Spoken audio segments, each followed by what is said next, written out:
And for those of you who won't be there, we will record it. It's really beautiful. The Burmese version is lovely. So we come to the place where we have many questions, and we're not going to read them all. It's 1, 2, 3, 4, 5, 6 questions, all revolving around practice in daily life, how much metta to practice, to for whom to practice, how to know for whom to practice, um,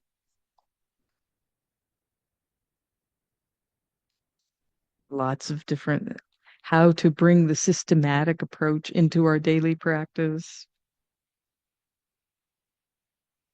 It's already 8 minutes after 3. We won't go on long. Maybe each of us, what, 10 minutes, 5 minutes, 5 minutes apiece. So this is a short version. Many of you have heard the long version. Cultivating metta bhavana in daily life is threefold. Kaya kama metta, metta in action, vachi kama metta, metta in speech, mano kama metta, metta in action. These three realms of metta that we've spoken of. So formal practice is mano kama metta, cultivating metta in the mind in your daily practice.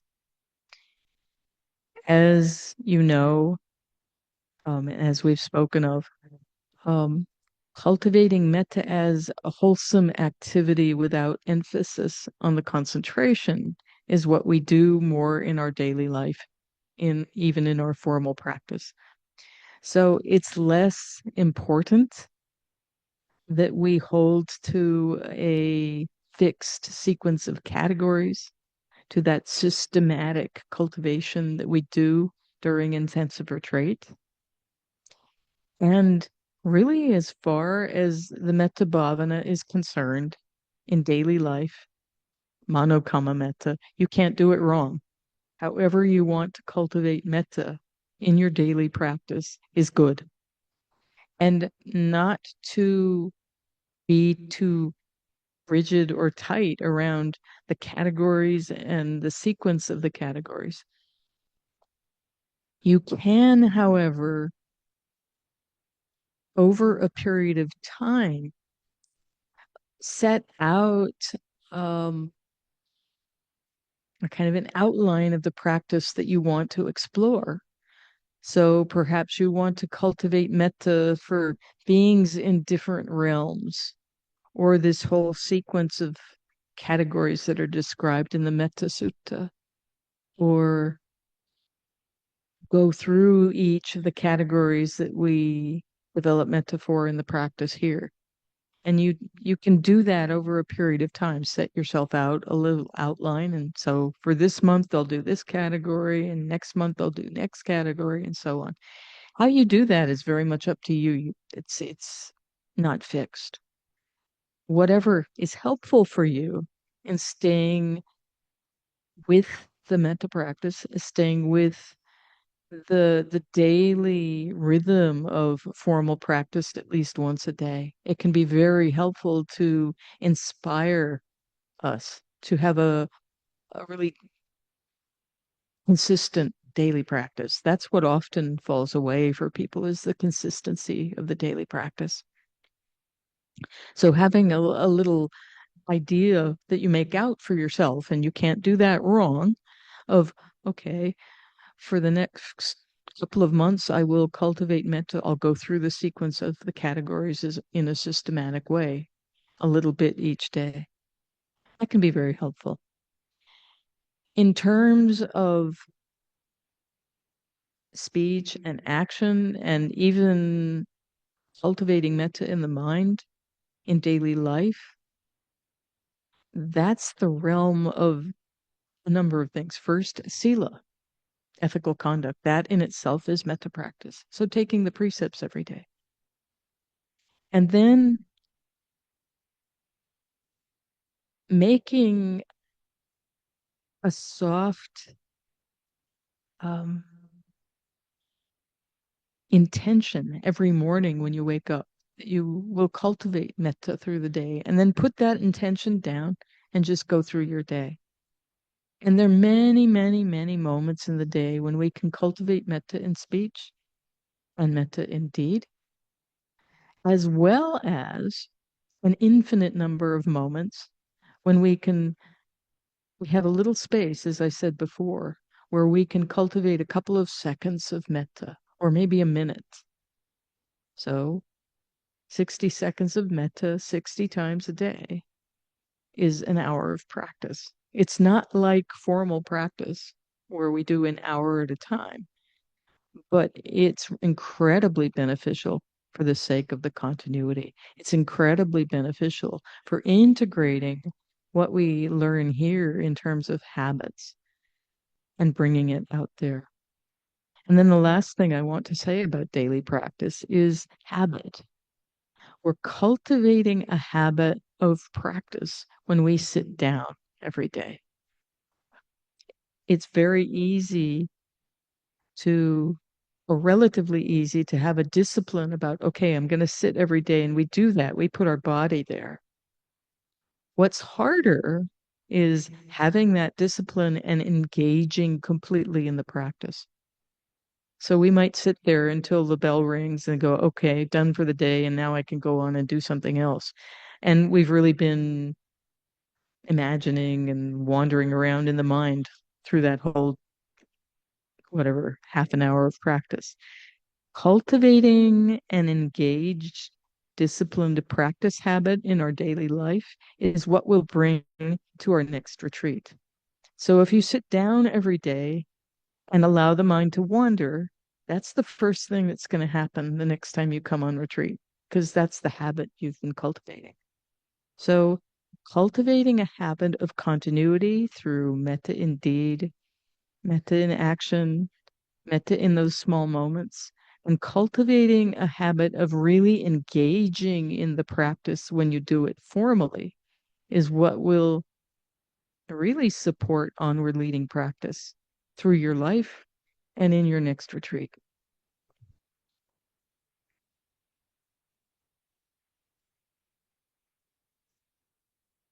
So, what Dovira just has said in regard to, that the formal practice is really helpful for overall practice. In regard to the length of a formal practice, it has also been a question. People then think, oh, it needs to be at least half an hour or 45 minutes, or it needs to be 1 hour every day. And then, they go home, and the first couple of days, maybe they do it, and then life gets busy and they get tired and they say, not today, I don't have an hour, so I do it tomorrow. And tomorrow something else comes up and they postpone it. And then formal practice gets lost.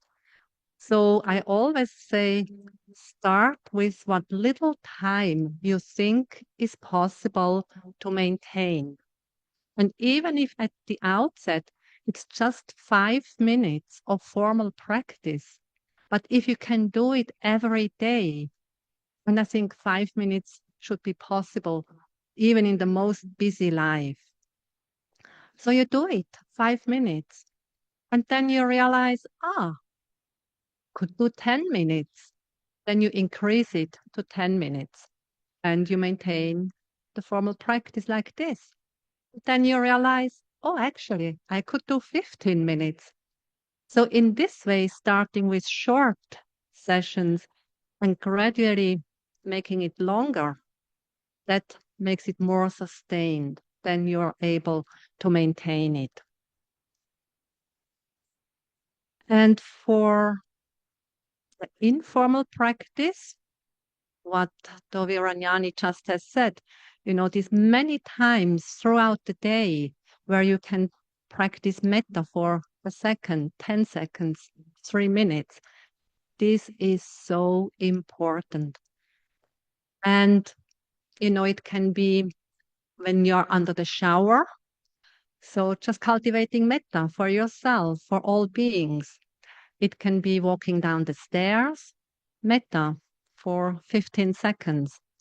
It can be waiting in front of the red light, cultivating metta for all the drivers around or all pedestrians, waiting in the queue to check out in the supermarket. Cultivate metta for the person in front of you, for the person at the checkout counter, for everybody in the shop. So in this way, there are uncountable opportunities throughout the day where you actually can cultivate the metta. And as Ravi has said, it accumulates. You would be surprised how much metta practice you would get within one day. The thing is to remember, because the habit of the mind is to just wander off. So remind yourself again and again and again. So this is what I call freestyle metta. Just whenever you remember, for whatever person or being comes to your mind. No rules, no systematic way of practicing it, but engaging in the cultivation of metta, indwelling in metta. This is what matters. And then it gets a habit of the mind and it becomes easier.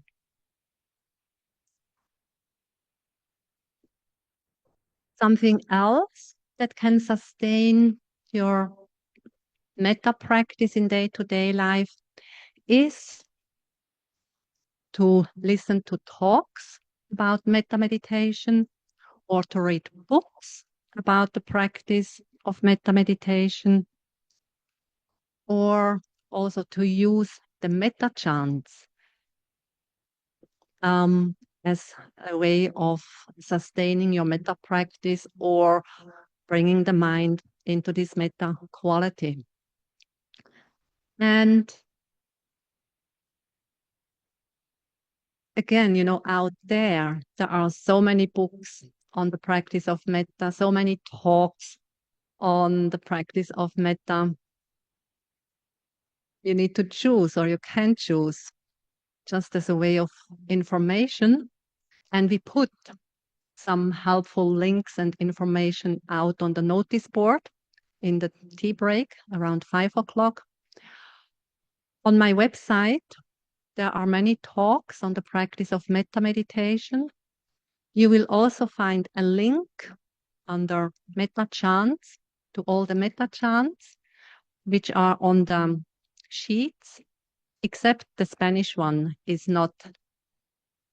not on the repertoire in the metta retreats in Burma. And also the texts, well, you have them here. And then, these talks from this metta retreat and all the previous talks of the metta retreats we held in Burma, they are on the Dharma Seed website, special website just for all these retreats, metta retreats we have held. So the talks from Sayadaw, the talks from Tovi Ranyani, the talks from myself. The link will be given on the information that we put up.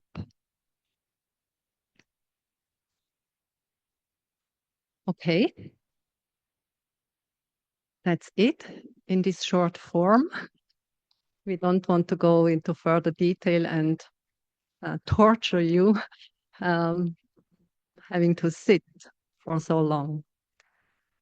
So may all this information be of great benefit and support for your ongoing metta practice. May it be also a helpful support for your vipassana practice to see things as they really are and to become fully liberated for the sake of all beings.